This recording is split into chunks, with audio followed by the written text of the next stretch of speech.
በከመ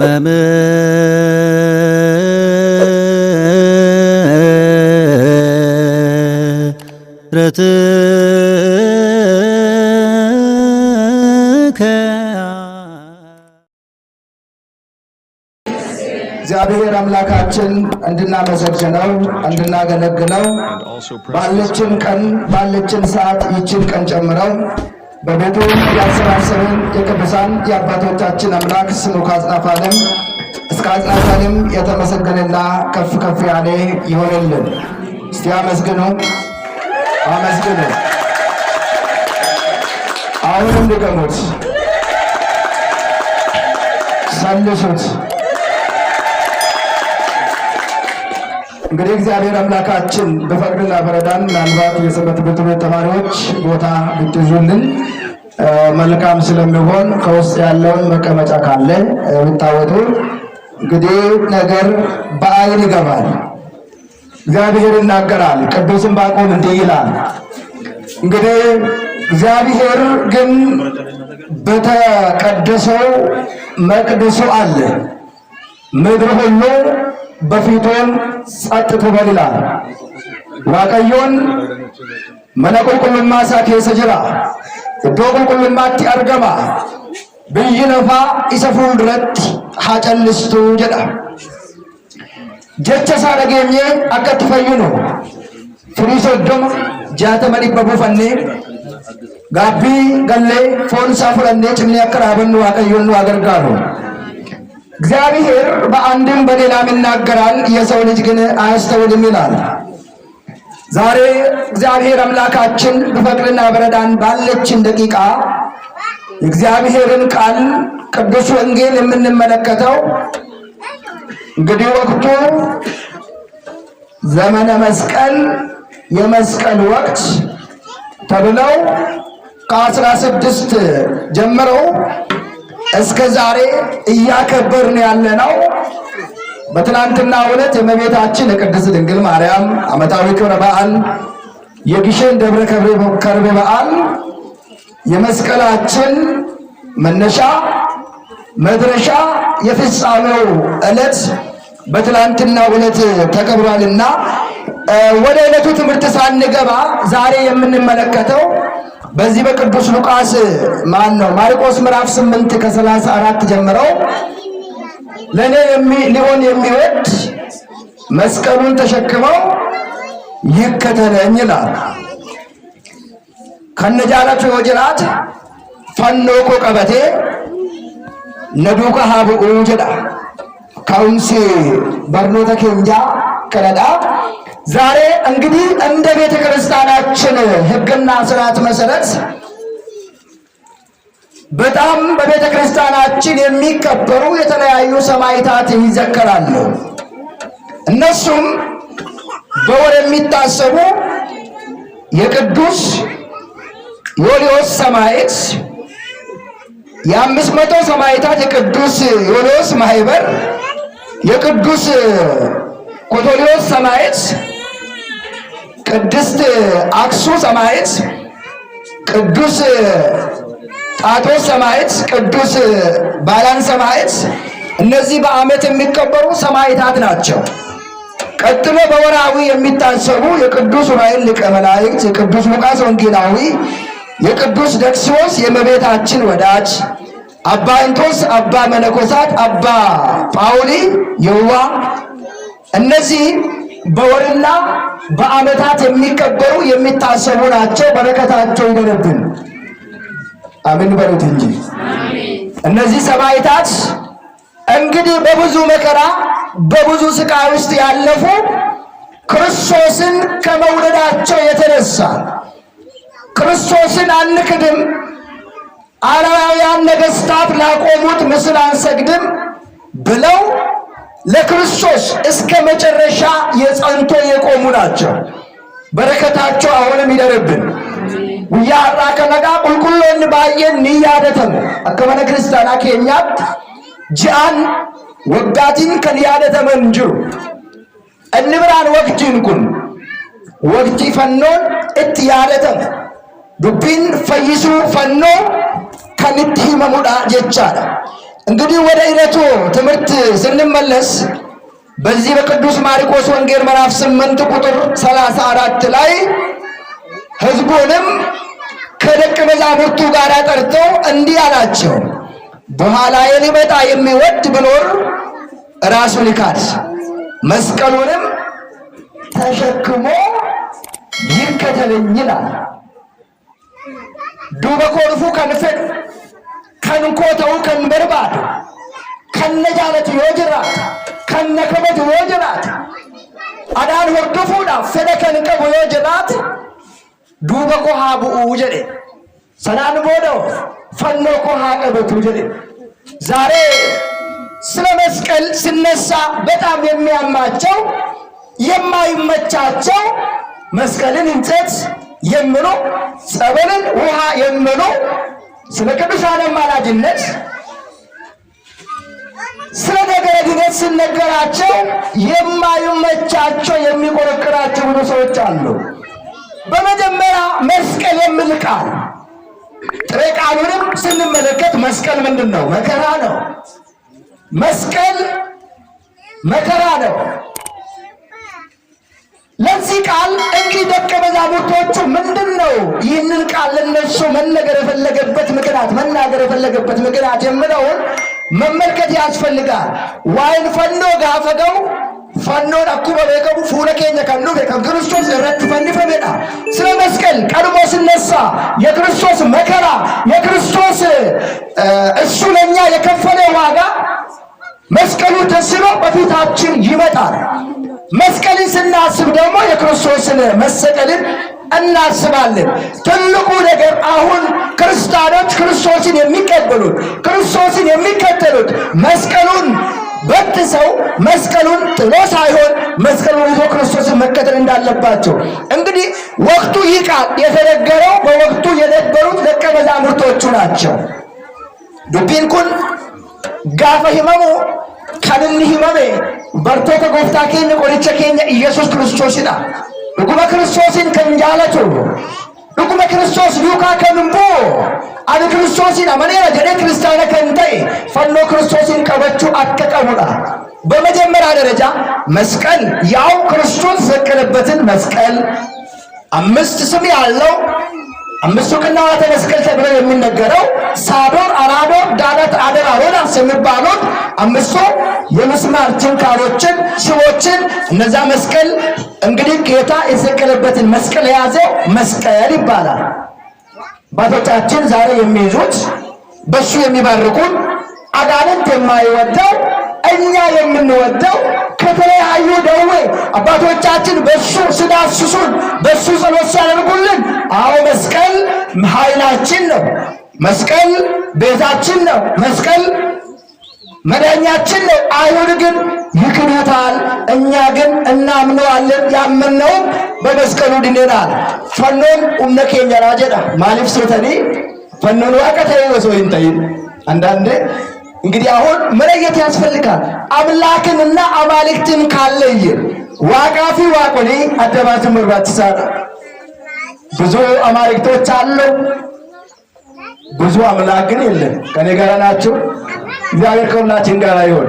ሲያመስግኑ አንድ አምላክ ለሆነው አመስግኑ። እንግዲህ አሁን ብዙ አማልክቶቹ የራሳቸው የሆነ ሂሳቤ አካሄድ ስልት አላቸው። አምላክ ግን አንድና አንድ ነው። እሱም አንድ ነው። ዓለማትን የፈጠረ ዓለምን ከመኖር ካለመኖር ወደ መኖር ያመጣ ጅራችነ ቡራ ገረጅረኛት ከንፍር የሚለይል ዋቀዮ ቆፋዳ ዋቆሊን የዱረ ዋቀዮ ገለቶ ቆፋዳ ተዋይዶን ካን ይደለብድ ተዋይዶ ይህንን ትመሰክራለች። ብዙ አማልክቶች አሉ። ሰዎች የሚያመልኳቸው በሃይማኖት ሰበብ የሚደረግላቸው ብዙ አማልክቶች ቢኖሩ አምላክ ግን አንድ ነው። አሁን እኛ መስቀልን ስናከብር ያው መቼም መስቀል ከእንጨት ይሰራል፣ ከተለያዩ ብረታ ብረት ይሰራል፣ ከወርቅ ይሰራል፣ ከብር ይሰራል። እኛ አሁን የምንሰግደው ያው ለተሰራ ወርቅ ያው ለተሰራ እንጨት የተሰራውን ለእመ በረዶ ሳይሆን የክርስቶስ ስም ስላለበት በመስቀል ላይ ሆኖ መስቀሉን ባርከው እኛንም ነፃ ስላወጣን ለዛ ነው ስግደቱን የምናቀርበው። በተለይ በእውነት ስለ እውነት መናገር ከተፈለገ ለማን እንደምንሰግድ ለምን እንደሚሰግድ እናውቀዋለን። ምንድነው ያለው ቅዱስ ጳውሎስ በሁለተኛ ጢሞቴዎስ ምዕራፍ 1:12 ላይ አናፍርበትም ያመነውን እናውቀዋለን ይላል። ብዙዎቻቸው ሊመክሩን ቢፈልጉም ትክክል አይደላችሁም ብሎ ስለገባንና ስለገባን ነው የምናመልከው እሱን ሌላውን ደግሞ የምናከብረው። ስለዚህ እስቲ ሙሉ ቃሉን እናነብና ከዛ በኋላ ሌሎችን ተጓዳኝ ቃላቶች መመልከት እንችላለን። እንግዲህ በዚህ በማርቆስ ወንጌል ምዕራፍ 8 ከ29 አንስተን ብንመለከት ሆነ ትንሽ ዝቅ ከፍ ብለን እናንተ ግን እኔን ማን እንደሆንኩ ትላላችሁ አላቸው። ማን እንደሆንኩ ትላላችሁ? ይህ ጥያቄ ዛሬ አሁን ብነሳ ስለዚህ ብዙ ሐሳብ የሚያቀርቡ አሉ። መሲህ ነው የሚሉም አሉ፣ አማላጅ ነው የሚሉም አሉ፣ አምላክም አይደለም የሚሉም አሉ፣ አልተወለደም የሚሉም አሉ። ብዙ ሐሳብ የሚያቀርቡ ሰዎች አሉ። እኛ ከተቀበልነው፣ እኛ ከዳንበት፣ እኛ ከኖርንበት ሌሎች ምን አገባቸውና ነው? አሁን እኮ እነ መሐመድም ተነስቶ ስለ ኢየሱስ ክርስቶስ እኮ ስለ ወንጌል አሁን መናገር ጀምሯል።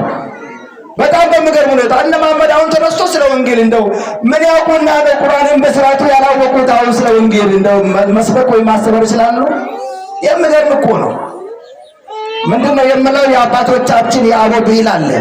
የራሷ አድሮባት የሰውን ታማስላለች ይችላል። ስለዚህ እናንተ እኔን ማን ትሉኛላችሁ ብለው ማንን የቅርብ ሰዎችን የጠየቀው። አሁን ችግሩ የሩቆቹ ያልገባቸው ሳይሆን ከኛ ውስጥም ያሉ እኛንም የሚመስሉ ከኛ ጋር የሚመላለሱ ብዙ ችግር ያለባቸው ስላሉ ነው። እንግዲህ ምንድነው የምለው መሰላችሁ? መጽሐፍ ቅዱስ ለሰው ጠላቱ የሩቅ ሰው አይደለም ይላል። ከሩቅ የመጣ ሰው እናንተን አይጎዳም። አው ከእናንተ ጋር የሚበላ እናንተ መስሎ የሚኖር እናንተ ብዙ ነገር ያደረጋችሁለት ሰው ለእናንተ ጠላት ሆኖ ሲነሳ ታውታላችሁ። አንዳንዱ ያጎረሰው ልጅ የሚነክስ።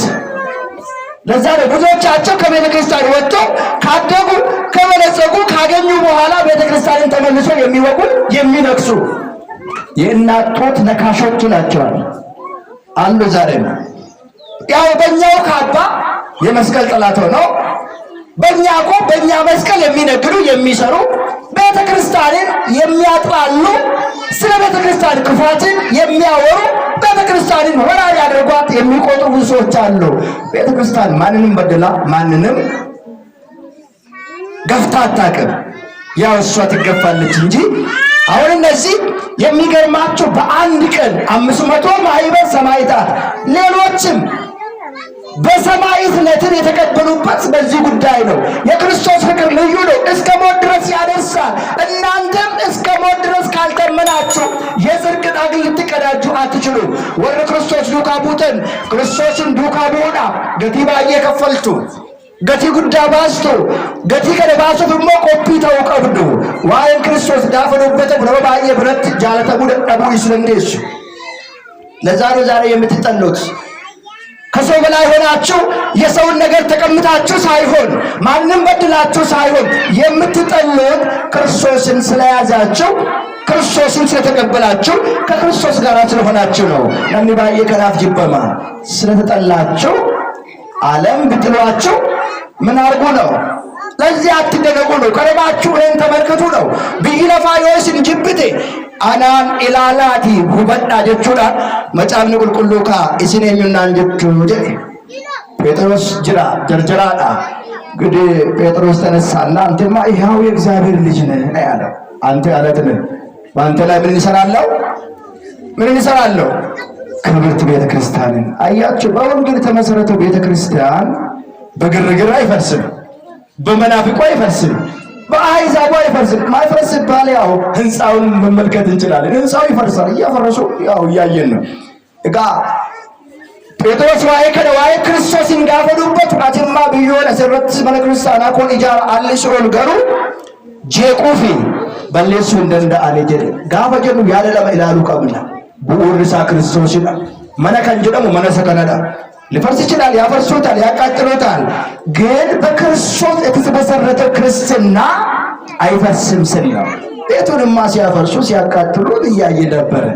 እጋ ከለረን አበቹዳን ወልቆልች ጴጥሮስ ዴቢ ከና ዴቢሴ ሌሎቻቸውም እንግዲህ እነርሱም ለማንም እንዳይናገሩ አዘዛቸው። ስለ ክርስቶስ ማንነት ማን እንደሆነ ከነገራቸው ከገለጸላቸው በኋላ ዝቅ ብለው የሰው ልጅ ብለው መከራ ሊቀበል ከሽማግሌዎችና ከካህናት አለቆችም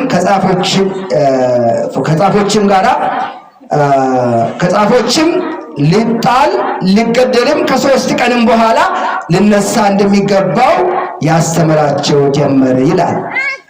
በአጠቃላይ ይህ ቃል የተነገረው ዕለት ፊት ለፊቱ ያለውን ነገር ከነገራቸው በኋላ ከመከራቸው በኋላ ካስታወቃቸው በኋላ በመጀመሪያ ማንነቱን ገልጾላቸው አዳኝነቱን አስተምሯቸው ካስተማራቸው ከነገራቸው ከመከራቸው በኋላ መጨረሻ ላይ ክርስቶስ አምላክነቱን ክርስቶስን አዳኝነቱን ክርስቶስን ፈዋሽነቱን ክርስቶስን አምላክነቱን ከነገራቸው በኋላ መቀበልና ያለ መቀበል የነሱ ፋንታ ነው። መጨረሻ ላይ ምን ማድረግ እንደሚገባቸው በኋላ ሊመጣ የሚወድ መከተል የሚወድ እኔ ጋር የሚመጣ ከኔ ጋር የሚኖር የሚያምነኝ በኔ የሚመላለስ ብኖር መስቀሉን ግድ ይሸከማል። የመጀመሪያው መስቀል ክርስቶስ የተሰቀለበትን በአምሳያው የተሰራው መስቀል ነው። ያ ዛሬ በደረታችን ላይ የምናንጠለጥለው መስቀል እሱም በቀራንዮ ጎልጎታ ያው በራስ ቅል በተባለ ስፍራ ላይ ሆነው እሱ በመስቀሉ ላይ ሆነው መስቀሉን አሸክሞት እሱን እንደሰቀሉት የመጀመሪያው የክርስቶስ መስቀል ያ ነው። ሌላው ግን መከራ ነው። መከራ ክርስቶስን የሚከተል ክርስቶስን የሚያምን ይሰቃያል፣ ይሰደዳል፣ ይሞታል፣ ይታሰራል፣ ይገረፋል። ይህንን የሚፈራ ለእኔ ሊሆን አይገባም ነው ትልቁ ምስጢሩ። ታዲያ ብዙዎቻቸው እዚህ አልሞቱም፣ አልተገረፉም፣ አልታሰሩም፣ አልተሰደዱም፣ ብዙ መከራ አልደረሰባቸውም። ለዛ ነው 500 ሰማዕታት ማህበር በአንድ ቀን ተደራጅተው ለክርስቶስ ሕይወታቸውን ያሳለፉ። ሌሎችም በጣም ቅዱሳን ሰማዕታት ዛሬ የሚታሰቡ ሰዎች አሉ። ሌላው እንግዲህ መስቀል መሸከም ማለት ቅድም እንደነገርኳቸው መስቀል ራሱ በግሉ ብቸኛው አዳን ነው የሚሆነው አይደለም። ብቸኛው አዳን ማን ነው? ጌታችን መድኃኒታችን ኢየሱስ ክርስቶስ ነው። ከኔ ጋር ናችሁ? ከኔ ጋር ናችሁ? እግዚአብሔር ከሁላችን ጋር ይሁን። እስቲ ሌሎችም ይላል እንግዲህ ለዚያ ነው እኛ ክርስቲያኖች መስቀል እንደምንቀበለው መስቀል የምናስረው መስቀል የክርስትናችን ምልክት ወይም ደግሞ የሕይወታችን ምልክት አድርገን የምንይዘው ኃይላችን ስለሆነ ጌታ አንዴ ባርኮ ሰጥቶናልና በአባቶቻችን መስቀል ተባርከን የምንድነው በጸበል ሲያጠምቁን ጸበልን ሲያጠምቁን አባቶቻችን በመስቀል እየባረኩ ድውያንን ይፈውሳሉ፣ አጋንንትን ያስወጣሉ። የአጋንንት ጠላት የክርስቲያኖች ደግሞ አዳኝ ሆኖ መስቀል የተሰጠን ለዚህ ነው። ሌላው እንግዲህ በዚህ በቅዱስ ማቴዎስ ምዕራፍ 10 ቁጥር 38 ላይ መስቀልን የማይዝ በኋላዬ የማይከተልን ለኔ ሊሆን አይገባም ይላል። ታዲያ አሁን ብዙዎቻቸው መስቀል አያስፈልግም ካሉ ቅዱሳን አያስፈልጉም ካሉ ዛሬ እንዴት ነው ክርስቶስን መከተል የሚቻለው የሚለውን ነው። እንዴት ነው ክርስቶስን መከተል የሚቻለው? ባለቤቱ መስቀልን ተሸክሞ ከኋላ ይከተለኝ ፈኖሳ ባቴዱ ኮ ሀቡ ኤርጋ ባንጀሬቲ ያደ ከናፍ ዴቢያ ከሚከኒና ፈኖ ባቹ ጋፈ ጀደሙ ያደ ብራኑቲ ረክነ ክርስቶስ ለቤት ቀበቴ ረክነ ክርስቶስን yaadate guyyaatti maataa sana inni dhiiga isaanii guyyaatti dhangalaase addunyaa kana bittaa jala garbummaa diiyaabiloos jalaa baasee yaadachuudhaan ሌላው በመጾም በመጸለይ ያ ሁሉ እኮ ምንድነው? ቅዱስ ማቴዎስ በዚህ በማቴዎስ ምዕራፍ 5 ላይ ስለ ጽድቅ የሚራቡ የሚሰደዱ ብፁዓን ናቸው ይላል። ለዛ ነው እኮ ያ ጥንት ጠላታችን ዲያብሎስ በእኛ ላይ መከራውን የሚያበዛው። መስቀልን ስለያዛችሁ መከራ ይበዛባችኋል። በሰው ዘንድ ትጠላላችሁ፣ ብዙዎች እናንተን ይጠላሉ፣ ብዙዎች እናንተን አይፈልጉ። በአንገታችሁ ላይ ያለውን መስቀል ሲያዩ አይናቸው የሚቀላ ብዙ ሰዎች አሉ። ለምን ቢባል እነሱ ሳይሆን በእነሱ ላይ ያለ መንፈስ ነው ይህንን ነገር የማይፈልጉ። ለምሳሌ አንድ ነገር ላንሳላችሁ። መስቀልን እንደው መናፍስ የያዘው ሰው ግንባር ላይ ብታረጉት በረደኝ ነው አቃጠለኝ ነው የሚለው። እንዴት ይላል? አይታችሁ አጣቁ? መንፈስ ያለበት ሰው እሺ መስቀል ሲታረጉበት አቃጠለኝ ነው በረደኝ ነው የሚለው። ምን አቃጠለው እንጨት ከሆነ? እሺ ጸበልን እንደው መናፍስ ያለበትን ሰው በራሱ ያስጨምሩ አቃጠለኝ ነው በረደኝ ነው የሚለው። ውሃ እንዴት ያቃጥላል? ሙቅ አይደለም አይደለ? መቼም ሻወር ሙቅና ቀዝቃዛ እንደሚባለው አይደለም። ታዲያ ለምን ነው መናፍሱ ብሎ የሚጮኸው? ሰይጣን ጋፈ ጸበል ረትነሙ ናንጎ ወደደላ ጸበልች ዮኪኒ ኦቃሚቲ ቡሉቃሚቲ ቀበናዳ ፈኖንሞ ኤርገሙ ከተዬ ብሪ ተዬ ሲቢለ ተዬ ነመ ሰይጣን ረጅርቱ መታሰር ረጋፈ ኬሰን ነንጉ ወደደላ ማልቱ ሰጉበሬ ኤርገሙ ከተዬ ማሊፍ ጉበቴ ሁሉ ዋቀዮት ረጅራ የእግዚአብሔር ኃይል በዛው ላይ ስላለ በመስቀሉ ላይ ስላለ በውሃው ላይ ስላለ እኛ የሚገርማችሁ አንድም ነገር ከመጽሐፍ ቅዱስ ውጪ የምንሰራው ስርዓትን ህግም የለንም በቤተክርስቲያናችን። ክብር ለጌታችን ሁሉንም ነገር በስርዓት ነው ያስተማረን። ከዚህ በኋላ መስቀሌን የማይይዝ አለ የማያስር መሆን ይችላል፣ ይዞ የሚሄድ መሆን ይችላል፣ መከራውን የሚያስር መሆን ይችላል። እንዳውም በዚህ በመጽሐፈ ምሳሌ ምዕራፍ 6 ቁጥር 20 ላይ ያለውን አንድ ቃል አነብላችሁ በመጨረሻ ያለው ብዙም ልጆችም እያሰገሩን እናንተም የጎኞችን ወደ ጀምራችሁ ይመስለኛል አላችሁ። ግን የገባ ሰው የለም? አሁን በልቡ ቡናን የሚያፈራ ሰው የለም? ቤት የሚጠርግ የለም? ገብቶ ቁርስ ዛሬ ምን ይባላል የምሰል? ምን አባቱ ያው ነው ቢወደድ እንኖራለን። አትፍሩ፣ እግዚአብሔር አለ ለሁሉም ነገር። አሁን ሰውን ሐሳቡ እንደው ዘንድሮ ትምህርት ቤት ክፍያው እንደው ትምህርት ቤት መማሪያው ቦርሳው ኑሩ እንደው ተወዷል። እንደው ፈጣሪ እንዴት ያደርገናል የሚሉ ሰዎች አሉ። ስለነገ ለምትበሉትና ለምትጠጡት አታስቡ፣ ጽድቁን ፈልጉ፣ ያ ሁሉ ሌላው ይጨመርላችኋል ይላል ቅዱስ ሰሎሞን በመጽሐፈ ምሳሌ ምዕራፍ 6 ቁጥር 20 ላይ እንዲህ ይላል። ልጄ ሆይ ይላል።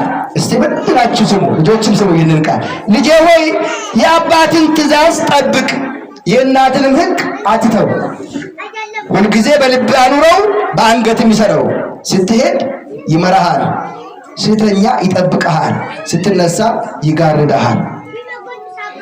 ትእዛዝ መብራት ሕግም ብርሃን ነውና ተግዛጽን ዘለፋ የሕይወት መንገድ ነውና ይላል ያሙጫኮ ሴራ ባከህኒስን ኤጊ ሴራ ሐረኬስ ጭምሲ ቀበዱ የሁሉማ ለጴ ከረ ካወዱ ሞርማ ከረት ይረዱ ማለት ከረት ይረዱ። መስቀል የት ነው የምታስሩት እናንተ?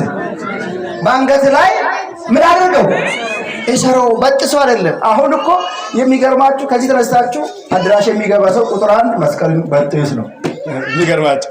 ለምን የዲያብሎስ ወዳጅ መሆን አትችልም መስቀልን ካልበጠስክ። እሱን ይዘ የለም ጭፈራ።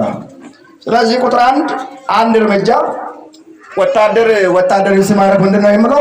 እጅ ወደ ላይ ይላል። እንዳትተኩስ ተፈተሽናል።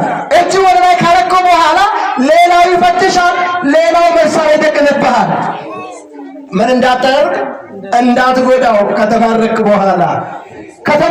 በኋላ ነቅነቅ የለም። በቃ እጅ ይታሰርና ወዳጅ ትሆናለህ። እጅን ታነሳለህ፣ መስቀልን ታስቀምጣለህ። የማን ወዳጅ ትሆናለህ? የመስቀል ጠላት ወዳጅ ሆነ ቁጭ ትላለህ። ያ ትልቁ ነገር አያችሁ። ብዙ ሰው እንደዚህ እኮ ነው በእውነት። እስቲ ይህንን ቃል እንደው ሄዳችሁም የተመለሳችሁ ካላችሁ ያያችሁም ካላችሁ እቺን ተመልከቱ ነው ንባዬ ጋፋ አመንታሳ ገኑ ፈኖ ኩቲ ይጀደም መስቀልን በጥስ በቃ ክርስቶስ ብቻ መንገድም እውነትም ሕይወትም ምናምን እሱ ብቻ ያለቀ ነገር ስራ አያስፈልግም። በጸጋ ድኔዳ ምንም የለም። በከንቱ ፍቆራ ምን ያደርጋል እሱ ሳሰራ እንዴ ሊዘንጥ አይሆንም እኮ ሊዘንጥ ለኢየሱስ አንድ የአዲስ አበባ ውስጥ አዲስነት መጣና ምን ይላል መሰላችሁ? ሊዘንጥ ለኢየሱስ ገነት በምድር የለም። የምን መኩራበት ነው? የምን መጾም ነው? የምን እንደው ስለ ጾም መስጠት ነው? አይ እባክህ ዝም ብለህ ብላ ያገኘውን ጠቅልል መጨረሻ ላይ ስትሄድ ይጠቀልልሃል እሱ እዛ በሲኦል አንደኛውን አንተን ጠቅሎ ሲያስገባ ነጋቲ ጉራቲ ነው። ስለዚህ ምንድነው በልብ በአንገት ይሰረው። ከዚህ በኋላ ነው እኛ መስቀልን ማሰር ጀመረው። ቀርቦ ብራክ የተነገረ ቃልም ቢሆን ዛሬ ደግሞ በግልጽ ነው። በግልጽ መስቀል ማሰር ነው እንዳለብን ወንጌላችን ያስተምራል። ሌላው በማርቆስ ላይም በማቴዎስ ላይም በሌሎችም ላይም መስቀልን ተሸክሞ ይከተለኝ ይላል። ስለዚህ የክርስቶስን መከራን በማሰብ ሞቱን፣ ግርፋቱን፣ ስቅለቱን፣ መጠማቱን ለኛ ብሎ አጠቃላይ እሱ የከፈላቸውን መከራ በማሰብ የክርስቶስን መስቀል ይዘን በክርስቶስ መስቀል ደግሞ ፍቅርን በመስራት ያው ኤፌሶን ምዕራፍ 2:16 ላይ ጥልን በመስቀሉ ገደለ ይላል። ማን ሞተ በመስቀል? የጥለባት ዳብሎስ በመስቀል ሞቷል። ለፈኖ ሳቲ አጀስ የጀዳ ከላፊ ለፈኖ ከንቀበኑ የጥለባት ዳብሎስ ልጆችንና እግዚአብሔርና የሰው ልጆችን መላእክቶችን አጣልቶ የነበረው ዳብሎስ በመስቀል ሞቷል። አኒ መላምንታ አለ በደነው አንተ አባት የሞተበትን መሳሪያ ለምን ትይዛለህ ይላሉ። ምን ነው ስትሩ መስቀል እኮ አንተ ማሰር የለብህም። ለምን መስቀል ላንተ ጠላት ነው ይብሏል። ለምን አባቴ ሞተበትን መሳሪያ መያዝ የለብህም። አያችሁ ለካ የእነሱ አባት በመስቀል ነው የሞተው። ለነሱ አባት ነው፣ ለኛ ግን ጠላት ነው። ለኛ በመስቀል የሞተው ጠላታችን፣ ለነሱ መስቀል የሞተው አባታቸው ስለሆነ እኔ ጨርሻለሁ። ከኋላ ይመጣ ይወድ መስቀልን ተሸክሞ ይከተል እንደው ኮልፉ ካንፈሩ ፈንዶ ቆቀባቴ ነዱካ ሀቡ ፈኖን ጃለላ ነገኝ መስቀል ሰላም ነው፣ ፍቅር ነው፣ አንድነት ነው፣ መተሳሰብ ነው። የመስቀል ፍቅር በልቦናችን ይደር። ያስተማረን የመከረን ቅዱሳን አባቶቻችን አምላክ ክብር ምስጋና ለእሱ ይሁን። ክብራችሁን ጠብቁ፣ ሃይማኖታችሁን ውደዱ፣ ቤተክርስቲያናችሁን አልሙ። መልእክቱ ዛሬ ይሄ ነው። ጎፍታን ኬኛ ብየ ኬኛ ነጋ ወሊ ኬኛ ፍጃለቱ ኩማ መንታሩ ፈከኑ ከነጥሩበት ከነባርሲስ ገለኒ ፍርፍን ሳፋታው እንግዲህ ነገር ቢበዛ በሃያ አይቻልም። ዱቢኖ ባየተ ሐሬት ይፈያዲ ከነዋንቴና የሚሰማ ካለ መስማትን ይስማ ይላል መጽሐፍ ቅዱስ። ጨርሻለሁ። አበዛ መሰለኝ። እግዚአብሔር ከሁላችን ጋር